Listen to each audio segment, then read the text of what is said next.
एक तो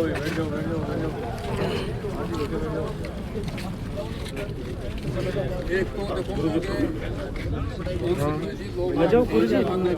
काल है ना कि हम लोग घर का घराओं एक आदमी थोड़ी नुकसान और बाकी का सगड़ा छोटा मोटा बाजार बड़ा टोटल। सर प्रशासन को क्या था वार्ता भी आपने क्या? भाई प्रशासन से मैंने वही वापस रिक्वेस्ट करी है कि जनहित को ध्यान में रखते हुए, लोगों की भावनाओं को ध्यान में रखते हुए और एक बार पुनर्विचार आप कर लीजिए। माननीय हाईकोर्ट के अंदर जो आप बार बार दलील दे रहे हो तो वहाँ भी इंसान ही बैठते हैं, इंसान ही बैठते हैं वहाँ भी उनको, और या फिर हमें थोड़ा सा वक्त दे दो, हम लोग जाके हमारा नियुक्त मंडल जो कलेक्टर साहब के सामने पेश हुआ है, डीसी के सामने पेश हुआ है, वो माननीय न्यायालय के सामने पेश हो जाएगा। और इरिगेशन की रिपोर्ट का सबसे ज़्यादा महत्व होता है, वो चाहे कलेक्टर उमरदीन खान जी हों, चाहे मीणा साहब हों या अब भी वर्तमान है, इन्होंने भी सारी चीज़ें वही लिखी है कि भाव क्षेत्र में दूर दूर तक नहीं है। तो मैं दोनों ऑफिसर्स को यही कह रहा था तो अब वो पर्टिकुलर एज ए मैन तो वो सब संतुष्ट है एज ए मैन, लेकिन वो बार बार वो हाई कोर्ट का हवाला दे रहे। तो मैंने कहा हाई कोर्ट ने तो, सुप्रीम कोर्ट ने तो ये भी कहा है कि पंचायत राज के चुनाव 15 अप्रैल होने चाहिए, 15 अप्रैल के पहले हो जाने चाहिए थे। आज हर गांव गंदगी से सड़ रहा है, हर गांव के अंदर क्या हालत है, तो भी वो चुनाव ये सरकार नहीं कराई। तो ये भाजपा की जो सरकार है ना, इसकी दमनकारी नीति है, इसको कोई जनहित से मतलब नहीं है। ये तो एडवाइजरी जारी करते हैं कि तुम्हें कैसे रहना है, तुम्हें कैसे खाना है, कैसे पीना है और कैसे जिंदा रहना है। ये लोग एडवाइजरी जारी करते हैं। दुर्भाग्य है इस देश में कि जिस बाबा साहब भीमराव अम्बेडकर जी ने जो संविधान बनाया, उस संविधान की हत्या कर रहे हैं। और ये अधिकारी बेचारे अब ये क्या करें, इनको चारों तरफ से फांस दिया इन लोगों को। तो मैंने इनसे ये रिक्वेस्ट की है कि जनभावना आप देखिए, और ये जो नोटिस दिए आपके सामने बोला था मैंने कि नोटिस देके तो आप और जनता को मजबूत कर रहे हो। ये शेखावाटी के लाल है, ये नोटिसों को किसी से नहीं डरने वाले। और हम लोग, मैं तो कह रहा हूँ कि खुद के लिए तो सब जीते हैं, जो औरों के लिए जिए, जो समाज के लिए जिए, जो अच्छे कामों के लिए जिए, उसको जीना कहते हैं।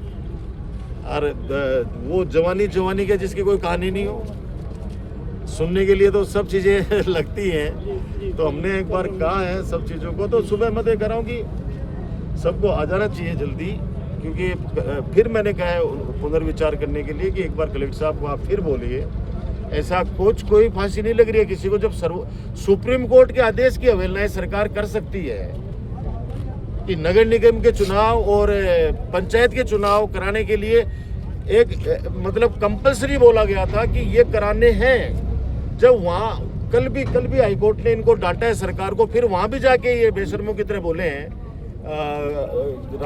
राजस्थान की भाजपा सरकार के साहब हम 10 दिसंबर पहले नहीं करा सकते, आपने अगर पढ़ा होगा तो फिर दिसंबर का नाम ले दिया। तो मैं कह रहा हूँ कि जब इतने बड़ा मामला है जो जनहित के साथ जुड़ा हुआ है, अच्छे जनप्रतिनिधि वापस चुन के आते, गाँव का काम होता, तो फिर इसको भी आप हमारी वजह से अगर डांट सुननी पड़े कलेक्टर साहब, तो डांट सुन लो ना। अगर माननीय न्यायालय के न्यायाधीश कोई डांटता है आपको, तो एक बार डांट सुन लो, हमारे लिए सुन लो, जनता के लिए सुन लो। ये इतना सुंदर स्टेडियम है।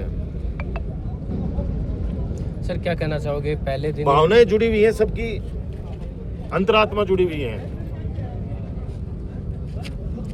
और जहां भावनाएं जुड़ी होती है ना, वहां पे राजनीति कोई करते हो साले कीड़े पड़ के मरे हो। भावनाएं जुड़ी होती हैं, ये पूरे गांव की नहीं, यहाँ से अगर कोई भी गुजरा है किसी भी जिले का, तो वो यही कहता है कि यार ये क्या चीज बनी है।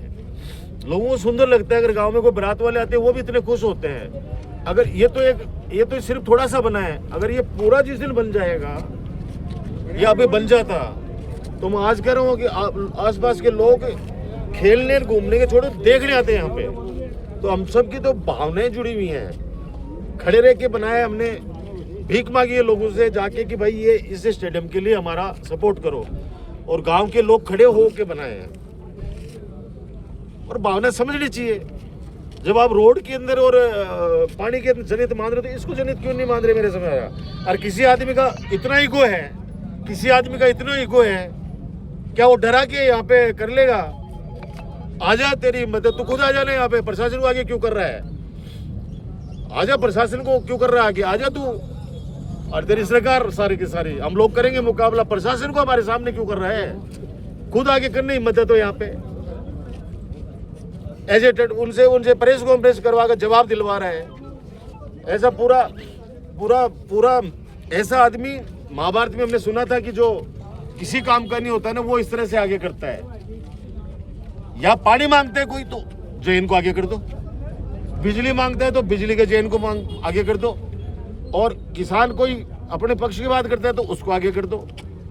हिम्मत थी मेरे में जब हमारे यहाँ पे किसान आंदोलन चला, फैक्ट्री वाला 26 लाख रुपए प्रति बीघा मैंने करवाए थे, और तू बता दे आज तक तूने 5 रुपया भी उन किसानों को बढ़ाया क्या?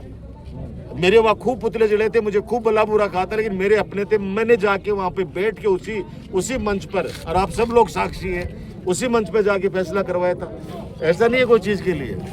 तो मेरा ये चीज़ है कि हमारी सबकी भावनाएं जुड़ी हुई हैं। भावनाओं को आहत करोगे, भावनाओं को अगर आहत करोगे तो हम लोग चट्टान बन के यहाँ पे खड़े हैं। परशुरामपुरा गांव का, इस नवलगढ़ क्षेत्र का बच्चा इस जिले से बच्चा यहाँ पे खड़ा है। आ जाने तो कितनी ताकत लगाते हैं, देखते हैं हम लोग। सर, जिस प्रकार से प्रशासनिक हमला पहले दिन पहुंच जाता है, नोटिस दिलवाया जा रहा है, क्या कोई राजनीतिक कारण हो सकता है? आप ये सोचिए कि 4000 नोटिस शुरू करे, पूरी बुकलेट दे दी गई है, और नाम पूछ के हर व्यक्ति को पकड़ा रहे हैं। तू कहाँ गए, ले करो, ये करो। जो आइडेंटिफाई जो बच्चे हैं, जो लोग हैं, उनको तो दे रहे हैं, और जो रास्ते में मिल रहे हैं उनको भी दे रहे हैं। तो इस नोटिस से डरेगा कौन? मेरे ये समझ में नहीं आ रहा। कौन डरेगा? कोई डरने वाला नहीं है। अब टेंट वाला टेंट लगा रहा है, उसको पूछ रहे टेंट किसका है? मैं तो कहता हूँ कि ये राजकुमार का टेंट है। ये जो जितने भी लोग खड़े हैं राजकुमार खड़े, कर ले सब पे मुकदमा, राजकुमार पे करो ना। एक नोटिस मेरे को दे देते, मैं मान लेता सबको मिल गया। मैं तो आज प्रेस कॉन्फ्रेंस में बोला कि मुकदमा मेरे पे दर्ज करना, जो भी करो जो, क्योंकि मैं नेतृत्व कर रहा हूँ, जिम्मेदारी मैं ले रहा हूँ। हम लोकतंत्र की भाषा को समझते हैं, हम संविधान को समझते हैं, संविधान के ऊपर चलने वाले हैं। ये लोग संविधान के खिलाफत के लोग हैं, इनको कोई मतलब नहीं है। ये वो लोग हैं जो किसानों को आतंकवादी करार देने वाले लोग हैं, इनको कोई मतलब नहीं है। तो ये डॉक्टर राजकुमार शर्मा हमारे साथ मौजूद थे, पूरी बातचीत की है, और तमाम